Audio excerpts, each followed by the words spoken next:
Hello you guys, what is up? This is my second time filming this video, like I just said in the last video, because yesterday I sat down and I filmed this video and another video, but I wasn't in focus, like at all. So,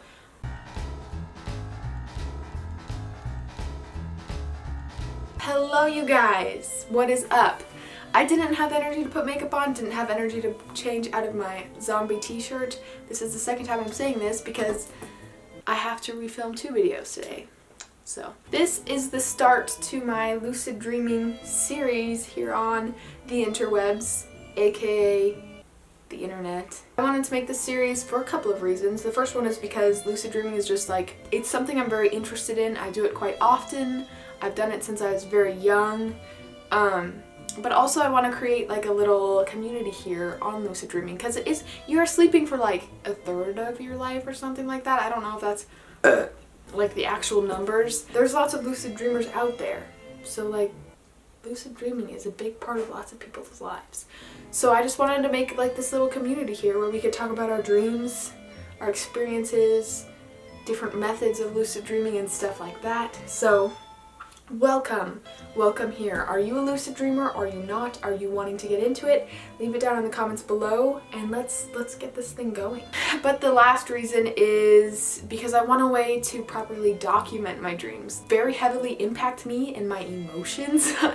And sometimes I wake up from a lucid dream and I'm like, oh my gosh, like I gotta tell somebody about this, or I gotta make a painting or something. So normally I'll like write it down in my notes really quick, except I'm dyslexic, so I like do it on my phone and like speak into it. I'm an artist, so most of the time I'm like, oh my gosh, I have to make a painting about that, because like I want what was just created in my head to be able to be experienced by other people, because it's like such a big deal to me. But then I'm like, what, it takes me forever to do paintings and just to get it just right, and lots of times, you know, you have something in your head, but by the time you're done with a painting, it'll end up a little different just because of these little artist decisions you make throughout the thing, and then it's just not quite like how it was in the dream. So I decided to just make a series where I talk about lucid dreaming and also have like lucid dreaming story times. So when I wake up in the morning feeling all pumped about the dream I had, I can just sit down and explain it to you guys. Then you can see my emotions after it had just happened, and I feel like I would be able to explain it better this way and just get it out there better. I don't know. I didn't actually know my dreams were called like lucid dreams until recently, like this past year. However, I did know my dreams were always different and they impacted me much more than it seemed like everybody else's dreams around me, like how their dreams were. Do you know what I mean? So after I figured out that it was lucid dreaming that I did, I wanted to research it more, so I did, and I found that I'm actually a pretty advanced lucid dreamer. Normally it's a pretty big deal to lucid dream like 4 times a week, like that's major. I lucid dream every single time I dream, every time I remember back on a dream like it was a lucid dream. Every time I sleep, I lucid dream. Some dreams are more like profound than others, just like some days in your physical life are more profound than others.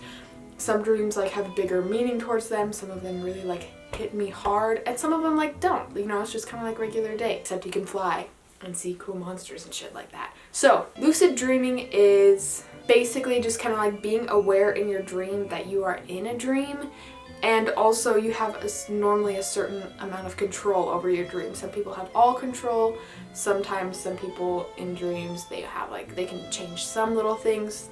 Does that make sense? So in my dreams, every single dream, I would say most of the time I do have that moment in my dream where I'm like, oh, this is a dream.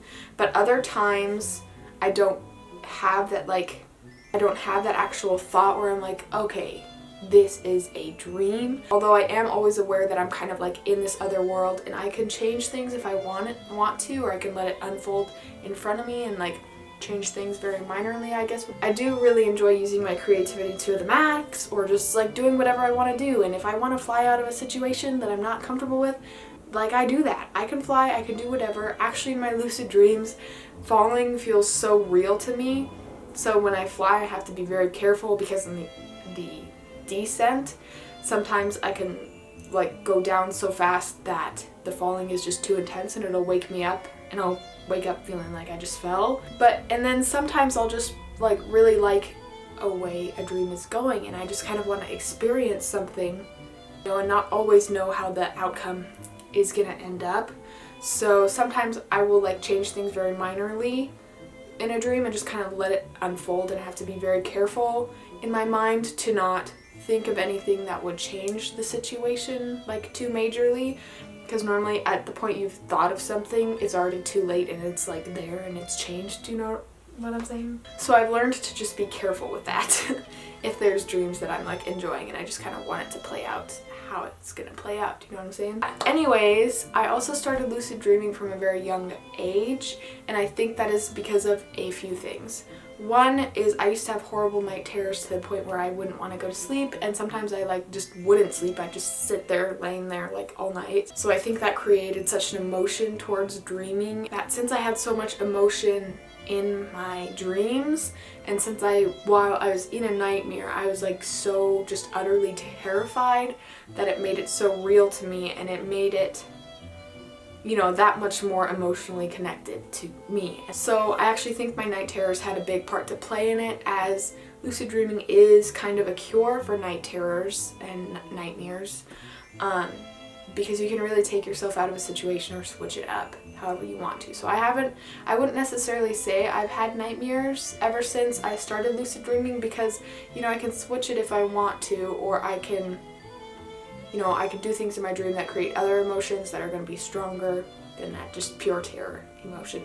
That being said, I do get really scared in my dreams sometimes, but it's always, I have control over my body, and that's like the main thing for me. If I don't and I'm in a nightmare, that's horrific. So yeah. And then the other reason why I think I started lucid dreaming at such a young age is because I'm actually like super dyslexic. And I know obviously there are lucid dreamers who are not dyslexic, there are creative people who are not dyslexic, there's artists who are not dyslexic.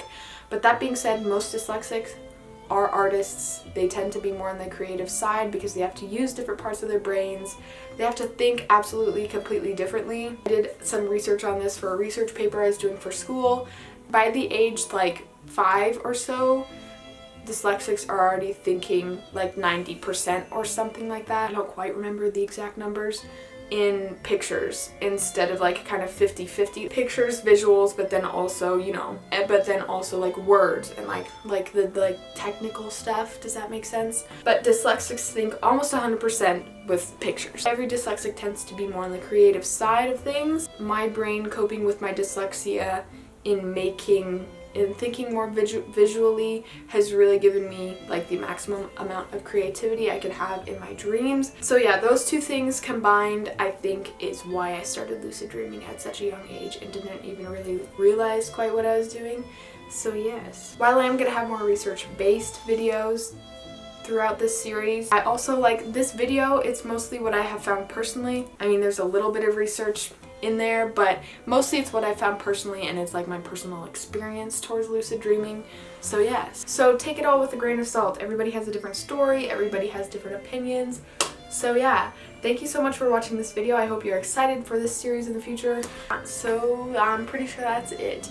Thank you so much for watching this video. Leave any comments in the comments below, any questions, anything you just want to say. If you have any input or anything you'd like to say about lucid dreaming, just leave it down there. So thank you so much for watching this video, and I will see you in the next one if you watch it.